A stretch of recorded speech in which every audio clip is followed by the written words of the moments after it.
Salam. Welcome to officially episode 1 of AfghanSafar. Hello, everyone. Whoever has joined us on episode 0 and is following us, thank you so much. We really appreciate your support, your love. It means a lot to us. Yeah, we've had so much support since we posted kind of what we were doing and what the plan was for this channel. It's been amazing, really. We've had a ton of people reach out today. And yeah, I just can't believe we're sat down filming another one. And it's a good journey. Hopefully the videos, everything will improve as we go. And thank you for being here from the start, I guess. Yes, yeah. Of course, definitely. And one thing that I will be taking care of this time, to all those who pointed it out, I will stop moving my hands a lot. So yeah, we'll stop moving my hands a lot. I'll try to control it as much as I can. I think we both do it. It's like we're just both. Okay, so last episode we promised that we will be doing introduction as to why Robin, why Timmy, why did we decide to make this happen. Robin, do you want to start? Oh, just like that? Okay. Yeah. So what do you want? You want me to just introduce myself to start with? I believe people would like to know, yes, who is Robin and what makes her special in terms of like why is starting this journey? Why did you step into this realm? What's going on? Okay, so I guess I'll just maybe recap the last few years of my life, because I do believe that all of the experiences that I've had and everyone that I've met, everything I've been involved in has probably led me to a point where I want to move forward with this. So a few years ago, I was a personal trainer. I did that for about 5 years. That was like the first career step, if you like, that I took once I left schooling. So obviously I had kind of like part-time jobs before that, but this was like the career move, right? And I did this for about 5 years, like I said, and obviously during COVID, the gyms were closing. I was freelance, I was a business owner, so I was just losing my income every time. And an underlying goal for me was always to be saving to travel. So every time the gyms closed, I was obviously relying then on my savings, and that goal of traveling was just moving further and further away, and it was all very sad. So I ended up taking a full-time job in the same gym. So it was an amazing opportunity because I knew the gym, I knew the people, I loved the environment in general. So I took a full-time job as a sales consultant. And then I did that for about a year and a half. And then at the end of the year and a half, that's when I left to go traveling. So me and my best friend, we left the UK. We traveled for about 6 months together. And then, which is also the time that I came to Canada, and we met. And then, came back to Canada for a while, then stayed for around 6 months, and then left again, went back to the UK. I feel like I've gone off on a bit of a tangent now. No, it's definitely important to understand, because in your travels, you have actually been to places that normally people would advise against. Yeah, I would say. How did that go? And could you name those places if you don't mind? Yeah, so I guess I'll just run through the routes. And if you're from any of these places, let us know, maybe comment below. So yeah, please. We left the UK, flew straight to Turkey, had 5 days in Istanbul, and then from there we went to Lebanon. Had a few days in Lebanon just to start with, and then we actually took a tour of Syria. So we went into Damascus, and then up to Aleppo, visited a few places along the way, and then came back down into Lebanon. So second time we were in Lebanon, we stayed a little bit longer. And then after about 2 weeks, we flew to Egypt, traveled around Egypt a little bit. So we did like the overnight train from Cairo up to Aswan and Abu Simbel area. You can jump in with any pronunciations if you want. Oh no, you're actually doing great. Yeah. And then from Egypt we flew to Kuwait, stayed in that kind of area for a little bit. So Kuwait, Bahrain, Qatar, the UAE, Saudi Arabia. Yeah. And then from there flew to Pakistan. had 1 month in Pakistan, then to Singapore, Malaysia, Thailand, Indonesia. I don't know if I've missed anywhere in that. Yeah, I think there's a theme to this travel. Like all of the countries that you actually named are either on no-fly zone. Or I mean, I shouldn't be saying all, but like majority or like pretty much all of them are Muslim countries. Yeah. And somebody who is born and raised in the UK, especially with now we're seeing like a lot of political news is coming out of that country. Yeah. But apart from all of that, how was that journey? Like what made you decide like, no, if people are saying don't go to this country, I actually want to go to this country? I don't know. I've always just been like that. I don't know. I knew from a very young age that I wanted to travel too. I wanted to travel places, basically, and I had no concern or regard for any type of safety regulation. I was watching travel vlogs continuously, and I always knew that there was more to these countries than what the news was telling us. And I was always just someone who was very much interested in the humanity in a place over the politics. And even when I think back to when I traveled to Syria, and I use Syria as an example because I think that was the most, I don't want to say shocking, but it was shocking to people who seen me after I traveled to Syria and I posted it on my Instagram. That was kind of what got the most concern.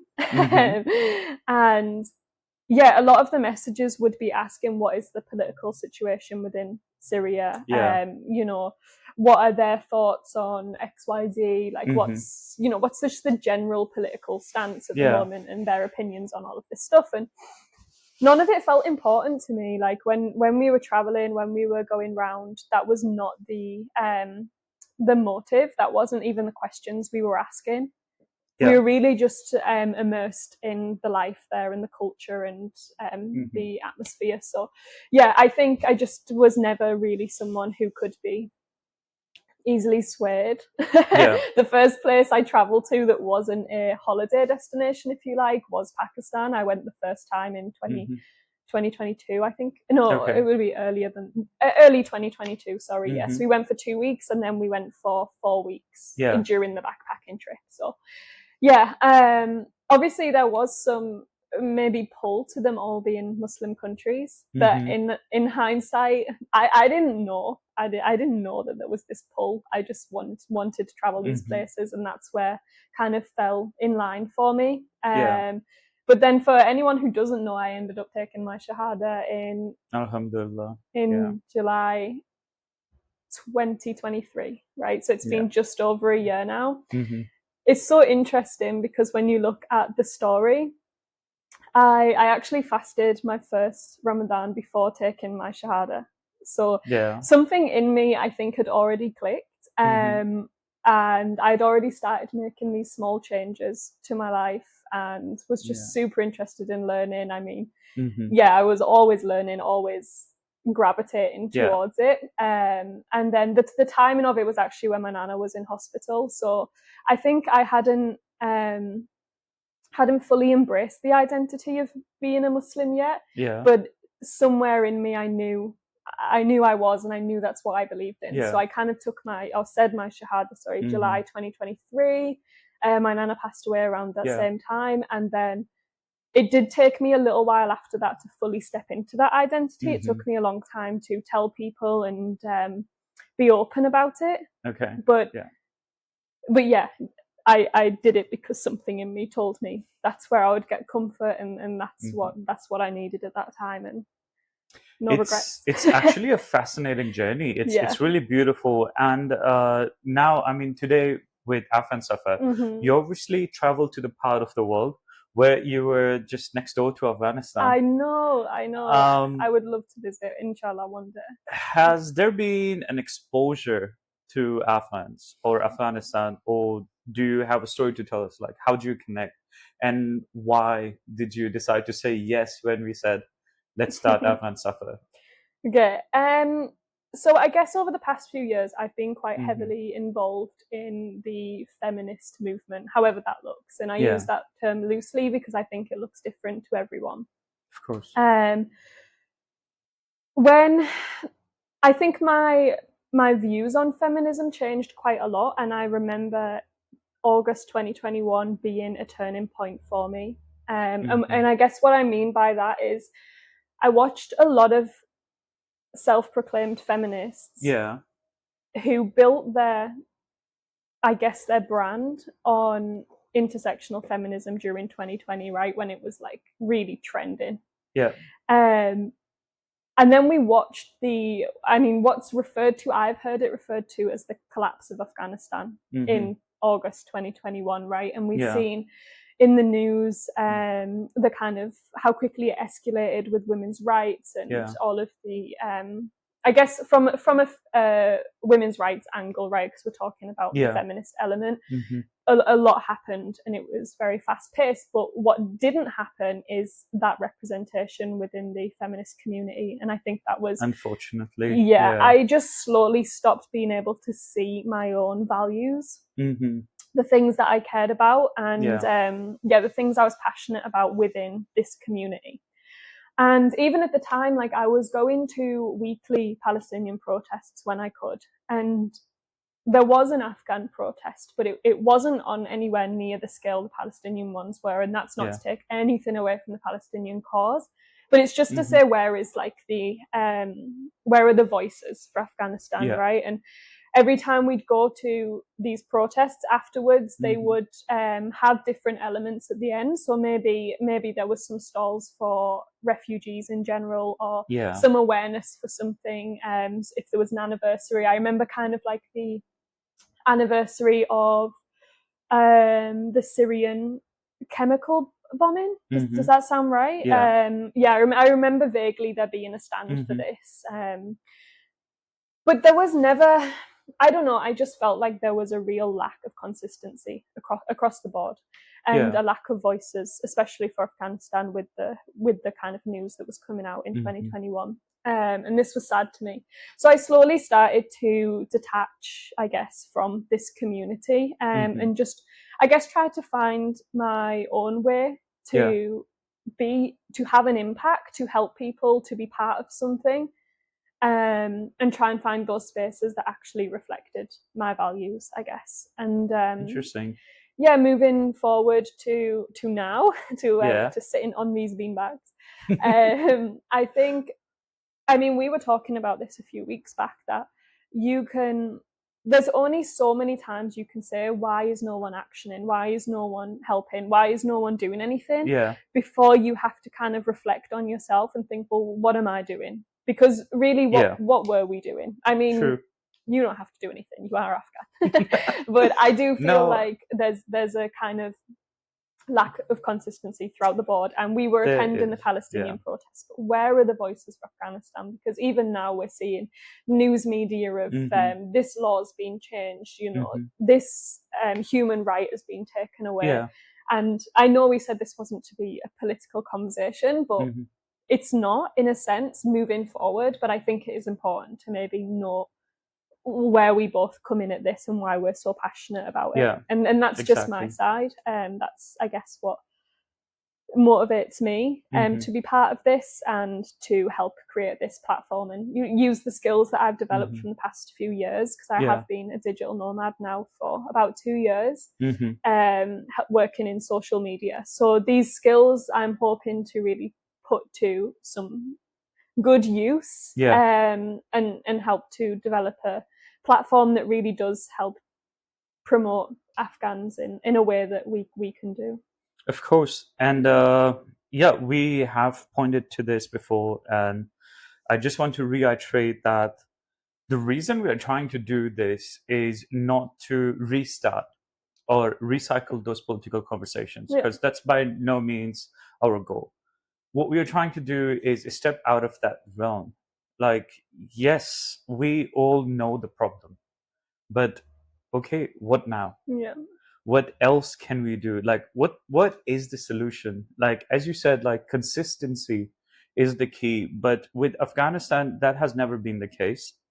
There has been less and less voices for Afghanistan each year. Like, we have seen it in the past, and it's going on.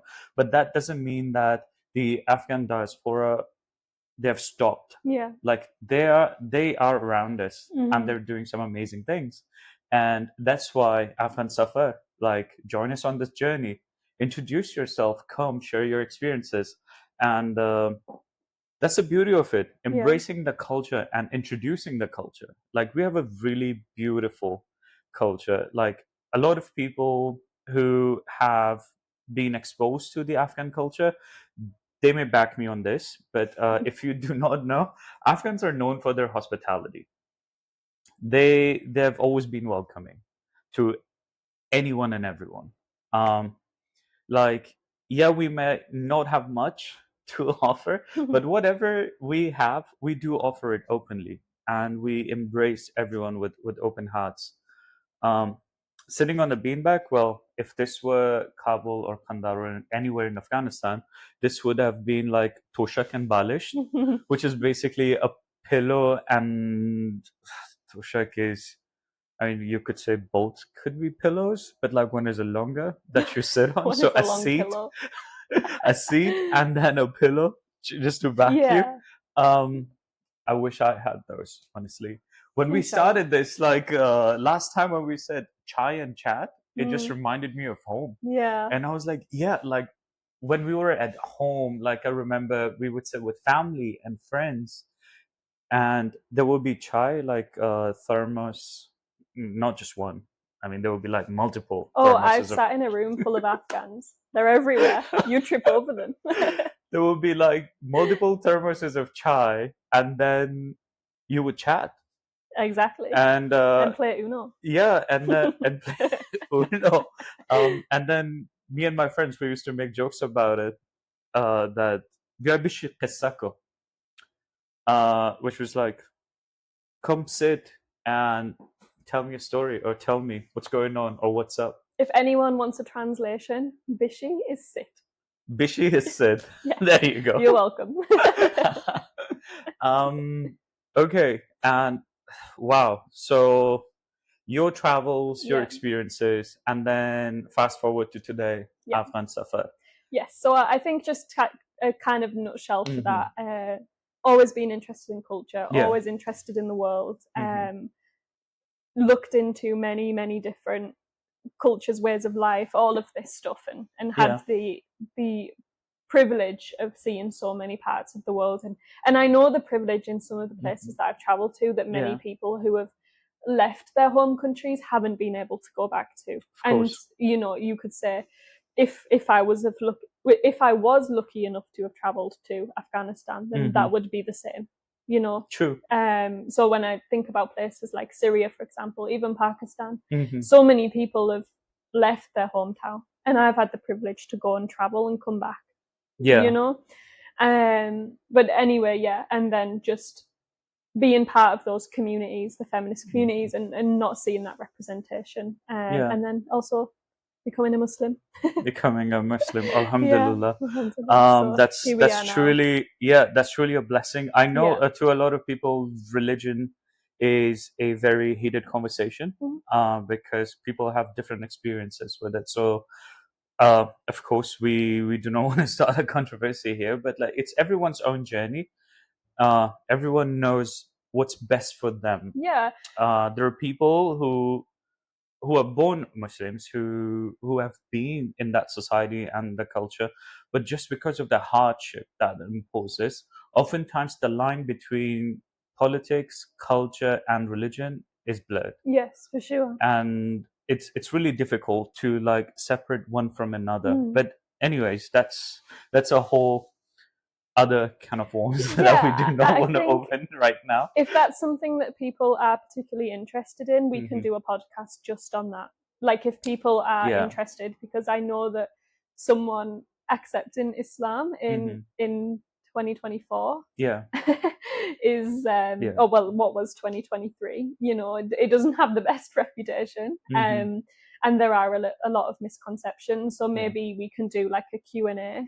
And then I can answer all of them questions with your help. Why not? So moving forward. So for all of you out there, if you want Robin to share her story, her journey with like Islam and her experiences, please feel free to leave a comment or let us know, and we shall be doing our best to have that episode ready for you guys as well. Yeah, I mean, it's slightly off topic, but I'm always happy to share a message and clear up any confusion on that one. Because I was personally lucky enough to have a family that accepted it, and you know, to them it was just like, as long as you're happy, that's all that matters. And that's beautiful. There's so much misunderstanding in the world now that if this can be a platform where we even just like take, you know, one of these episodes to answer some misconceptions, like exactly what we're doing regarding Afghanistan, then there's no reason we can't dedicate an episode to for help sure clear up any confusion there. For sure. No, 100%. Yes, please make that clear. But anyway, moving on from my section, because I probably took over 70% of this podcast. Welcome to AfghanSafar. Yeah, could you say that in Dari? Salam. Yeah. Chutorasti. But how do you say welcome? I don't know, don't put me on the spot. خوش آمدید. خوش آمدی. به پادکست. خوش آمدی به پادکست AfghanSafar. خوش باشی. Afrin to me. Afrin. Yeah, thank you so much. Yeah. Don't take over. This is my segment. Okay. Welcome to AfghanSafar. You are technically the first Afghan to be on the podcast. Yes. What an honor. Yes. I think you deserve a real introduction. Okay. Ooh, okay. Right. Spotlight. I hate it. It's all on you. My friends can vouch for this. Yeah. You love it. You pretend. No, I tend not to share. I tend not to share. You can't. Sure. Yeah. Ready? Please go ahead. Yeah. Okay. So you are from. Go ahead. Tell us where you're from in Afghanistan. I think we did talk about this. I'm originally from Kandahar, Afghanistan, which is in the western part. Yeah. And that's where like my family and my background is from. But most of my upbringing, my life, was spent in Kabul, the capital of Afghanistan.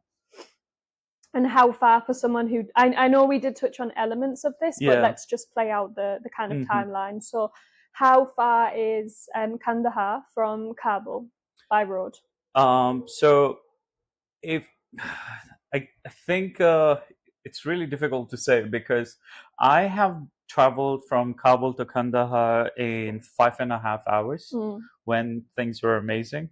Roads were newly built, all the infrastructure was in place, and I've also traveled to Kandahar, which took us, I believe, 16 hours. Okay. In today's world, it will take you 8 to 9 hours by road. Right. But if you're flying like I'm not exactly sure how often the flights go between Kabul and Kandahar now, but it could take you 1.5 hours to 2 hours. Okay.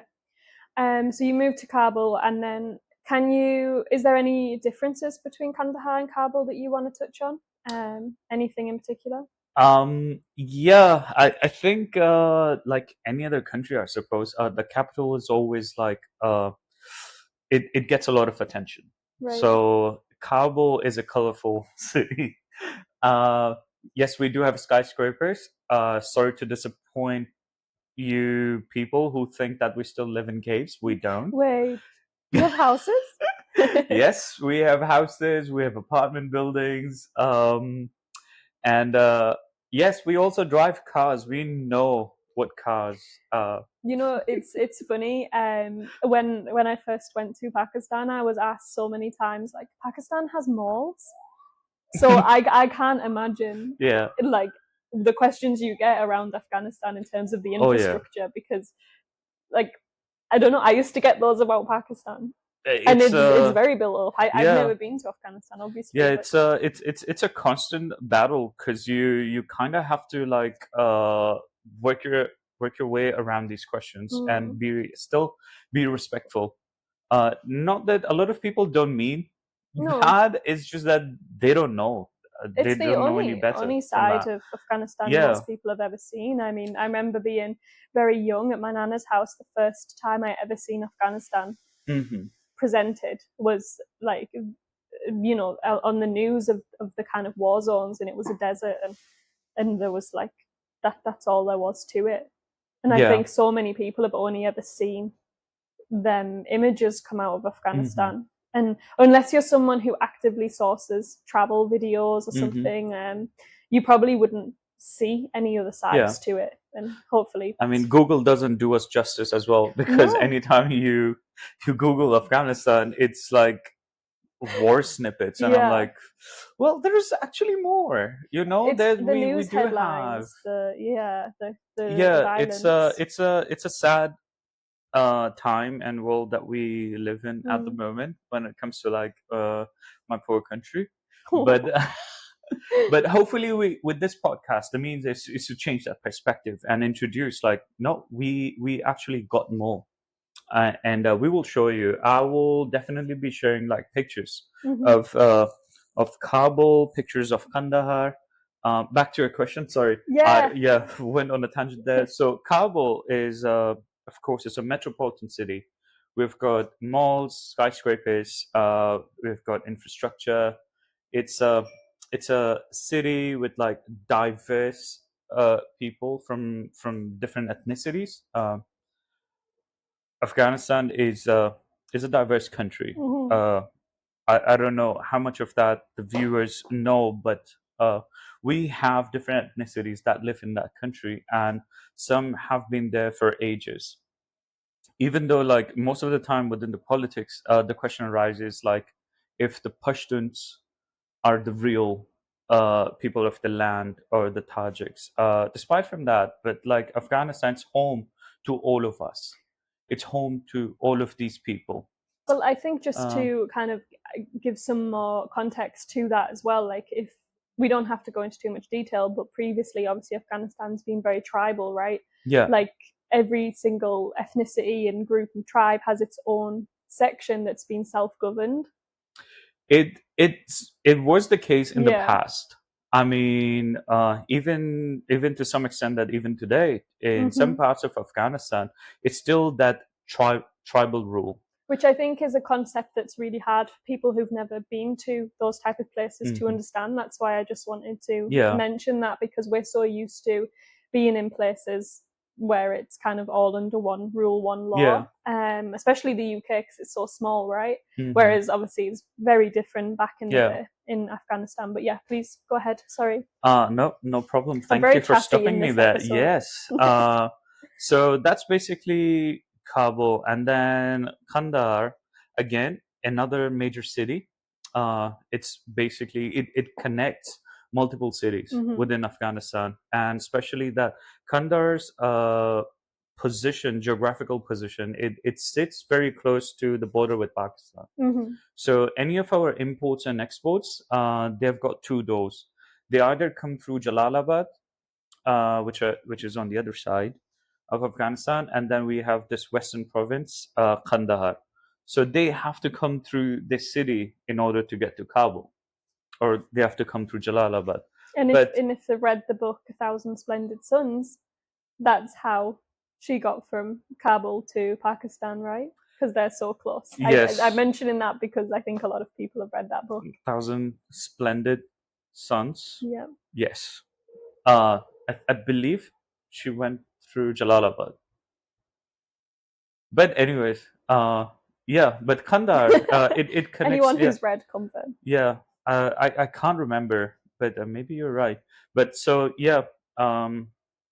Kandahar, it's a majority Pashtun ethnicity. My family, we're kind of mixed, so we sit in a weird position, of course. We have got a background from the Pashtun side as well as from the Tajik side. But most of the time, my family, we're known as Qizilbash. So the Afghan Turkic nomadic tribes. and this history, it could be followed like from really old times to the current. Um, anyway, so yeah, those are the two cities, like Kabul and Kandahar, where like from birth to upbringing and spending most of the time. Okay, so you moved from Kandahar to Kabul, and then obviously I know you had a few businesses in Kabul that we're going to kind of touch on in the future as well. Where did you go from Kabul? What happened next? Between Kandahar and Kabul, during the time of war, my family also migrated to Pakistan, where we spent some time before things started to calm down, because there came a point in our lives where things were like extremely dangerous, and like every other family, people were moving and immigrating. One thing about my dad, Padarjan, is that he never really wanted to leave Afghanistan. No matter the opportunities, no matter what went in our lives, he always had this sense of belonging, and he always wanted to stay in the country. And I remember once we were watching TV. We were listening on the radio, and then we also watched it on TV later on. When US decided to enter Afghanistan in 2001, and I remember my dad was like, "It will get better. Afghanistan, it's going to be free once more." And that's when things started to change. And his decision to like, let's move to Kabul in 2003 was just because things started to get like difficult for people in Kandahar again, and then everyone was moving to the capital. And that's when we decided to like, no, let's go to Kabul. And then of course, me and my siblings, our education was on hold, so we needed to resume that, go to school, and like finish our schooling and stuff. It helped us that my mom and dad, my parents, are literate. They helped us a lot. Padarjan, he has been one of the greatest motivators when it comes to like education for me, because I will never forget him saying that every language you know is a different personality, is a different person. So you keep multiplying yourself, and the knowledge is the true treasure. It's which I understand today is why he used to say all of those things. It's because honestly, in today's world, if you look at it, I read a paper by a Russian sociology major. His thesis was that uninformed majority would always be ruled by informed minority, which is the case in the world today that we see. And that's just a weird connection if you look at it, because education is one of the major reasons why Afghanistan has seen so many ups and downs. It's because they constantly try to block literacy. Because if you get the chance to study, to educate yourself, you would see behind the BS. You'll understand, like, okay, maybe some petty problems do not need to be argued over or fought over. And just to kind of add to that, in regards to like the women's rights angle, obviously it's much easier to take away women's rights and blame it on a religion when the women can't study their own religion, right? Yes. It's such a power move. Such 100%. A sad power move, because there's so much education and knowledge is encouraged in Islam. Of course. And so many rights. So easy to convince someone otherwise when they're not able to read their own book. And I use religion as an example because that's obviously the biggest power that they use in Afghanistan. The biggest power move, of course. But yeah, sorry, just to add to the importance of education there and the way that that's obviously affected the country. So basically, my life from 2003 up to 2003 to 2021, it has been kind of a roller coaster. It like education first, and then of course the different initiatives that we took. I think one of the things that consistently had captured my heart was the sense of like belonging.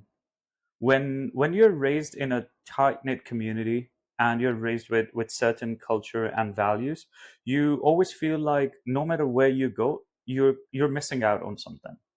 And because Afghanistan, our culture, it's so different, and it's like it it enamors you in a way that I don't believe like there's anything else that comes even close to that culture and that sense of belonging. Because no matter where I traveled, no matter what initiatives I picked up, in the back of my mind, it's always like, how can this help my people? How can this help my country? And I think part of it, I would like to give credit again to my dad, because during the time of war, and even when we immigrated to Pakistan, he still volunteered for, there was this organization, non-profit organization called Hope, that he volunteered for. And he used to help them with different things. And this organization, they used to help Afghan refugees at the time in Pakistan. And when in 2003, when we came to Kabul, he again went through. So one of the sister NGOs of Hope was called Cure International. They established hospitals, and my dad just volunteered for them. So him being an engineer, he established their facilities, like in Kabul, in Kandahar. He was responsible for pretty much everything. And I think that just trickled down to me and my siblings. Is like, anytime we started doing something, we started thinking of the same stuff. Like, okay, what can I do to help? And the initiatives I started, or I think my first business in Kabul, not a business. It was, honestly, it was just a non-profit thing. Because so I work in tech, and most of my schooling in tech is just on me. We didn't have anything to, like, no formal schooling at the time when I started studying about computers, started learning what can you do. And when I graduated college at the time, I was like, this is really difficult. Yes, they brought in computer science to Afghanistan, but they failed to recognize that how many of these children or these people could actually afford a computer to have.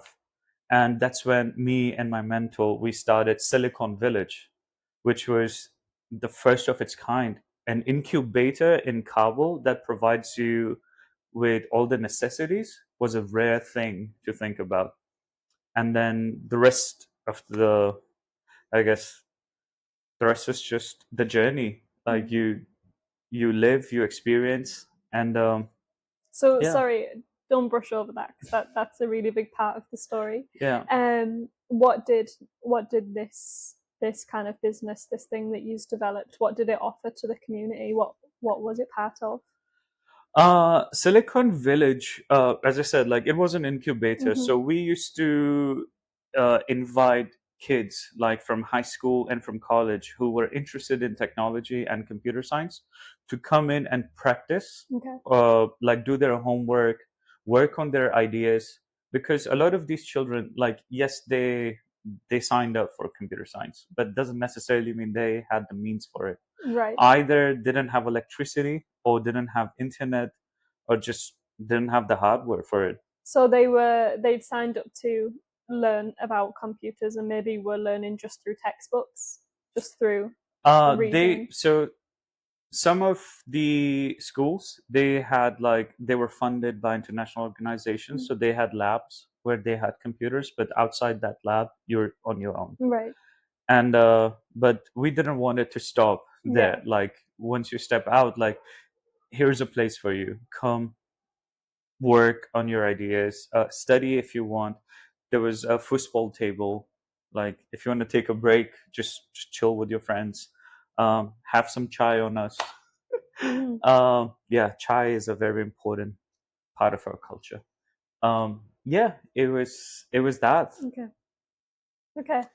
And then so you had this. Where did you go from there? Where did life take you from? So I know that you obviously were living in Kabul, and then eventually you got to Canada. But yeah, there's some holes in that story, right? So traveling, where did you go in between? Yeah, I guess all of that. Travel wise, I think my first trip for schooling was to LA. My mentor, my business partner at the time, he encouraged me to pursue my education and go further and further. And so it was his idea. It's like LA, because that's where you want to be. It has got opportunities. You could work on the ideas. And then I was like, yeah, schooling wise, I understand. But of course, like, when you do not have that in you, where you're like, I never thought I'll leave Afghanistan behind. Obviously, like, education wise, study wise, yes, I agreed. And I remember my last the night before my flight to the States, I was sitting with my dad, and we were having a conversation, and he was like, is this it then? You're leaving?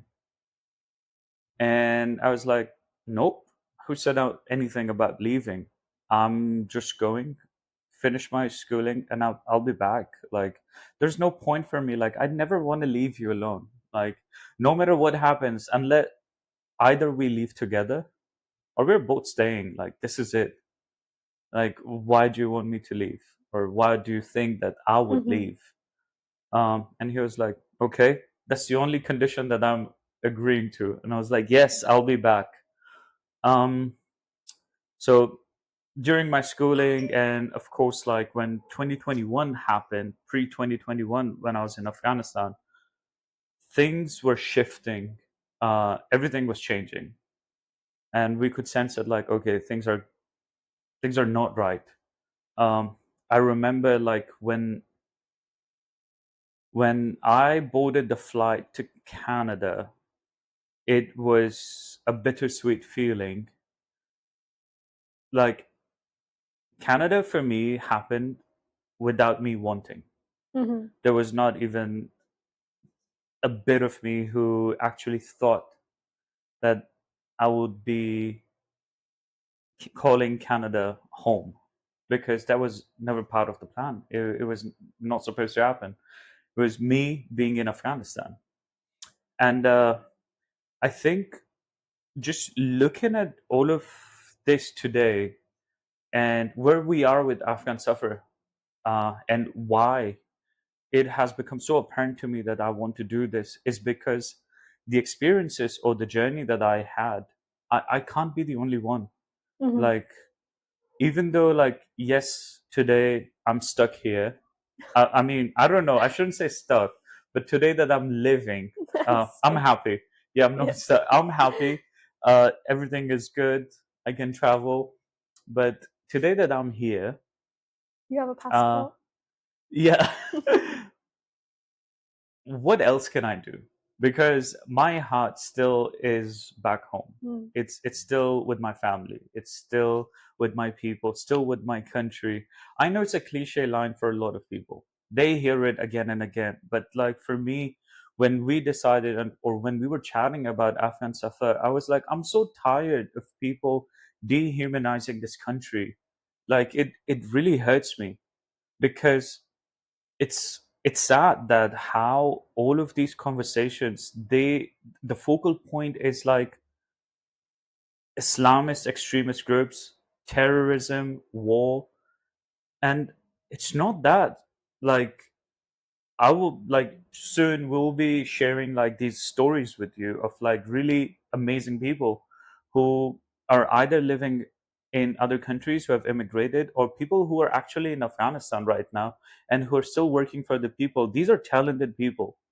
They have done some amazing things. Like, we'll be sharing like more stories like from my part of life, where the people that I have met and the people that I've worked with, what have they done or what are they doing? There are people, some amazing people today, like in Vancouver, who are serving the community in different ways. Like, all of that, this is something beautiful. Like, I really want to talk about that. Like, I want to step out of that realm of sadness. Honestly, when you were telling your story, there were so many questions that I feel like could be asked, but the answer almost feels like predictable, right? Yeah. Like, do we really need to go into the sadness of that whole story? No, it's already been told before in different ways, and it's what we all associate with Afghanistan. So you actually answered all of my questions there. So I didn't have many more, but I do have 3 questions for you as the first Afghan on the podcast. Okay, so first question: what is your favorite Afghan food, and do you have a core memory that you tied to that? That's a difficult question to answer, because all of the Afghan food are my favorite. I mean, our cuisine is definitely It's very good. Like, I'm not going to hate on Kabili and Mantu. Those are like staples. Obviously, everyone loves Kabili and Mantu. But one thing for me that I miss a lot is kebab taftada or damdada. It's a dish from Kandahar.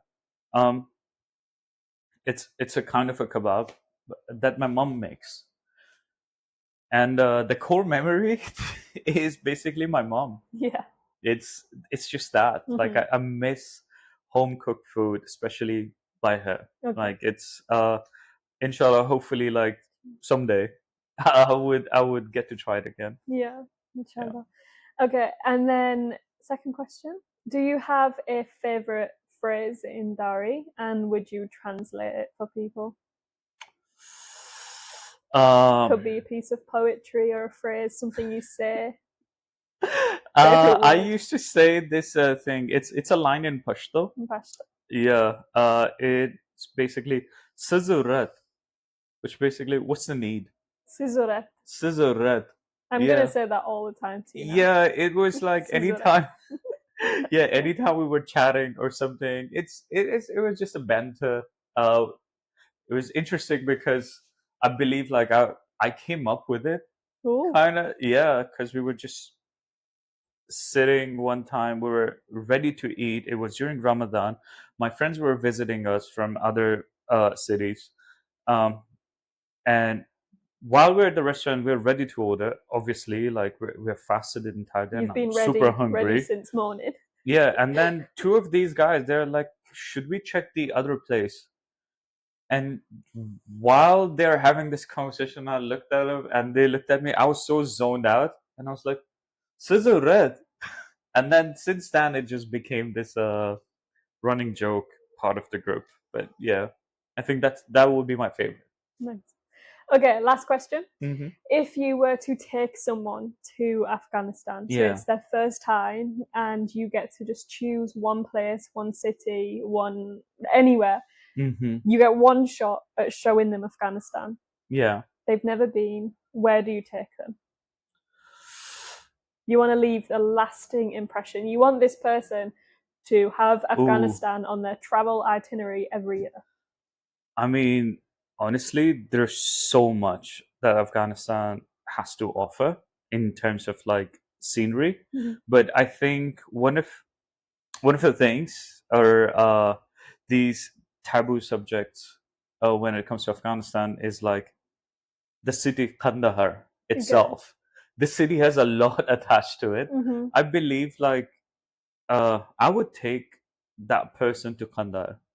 I would show them like what that city is actually, not what the reputation is. Okay. Yeah. Yeah, and that's all. Oh, sweet. I think this is it. We're basically, or we did it. You guys survived till the end. Yeah, you did it, not us. Yeah, episode 1. If you want to know something more, or you want to touch on the idea of like what else we could have probably said or shared, please feel free to let us know. Leave comments. You could message us. You could email us. Again, our handles are AfghanSafar official. Please let us know what you think about these episodes, and what are the changes, if any. If you have any suggestions, recommendations, please feel free to share, and we would love to incorporate those. And we promise that this is kind of the last, I guess, of us two just chatting to each other. And we do have some guests lined up soon to chat about, like we've already said. But again, if there's anything specific we can go into, just let us know below. And I think that's all. We'll wrap it up here. That was a long episode. It was a long episode, but thank you so much. And hopefully we'll see you soon in the next episode. Yeah.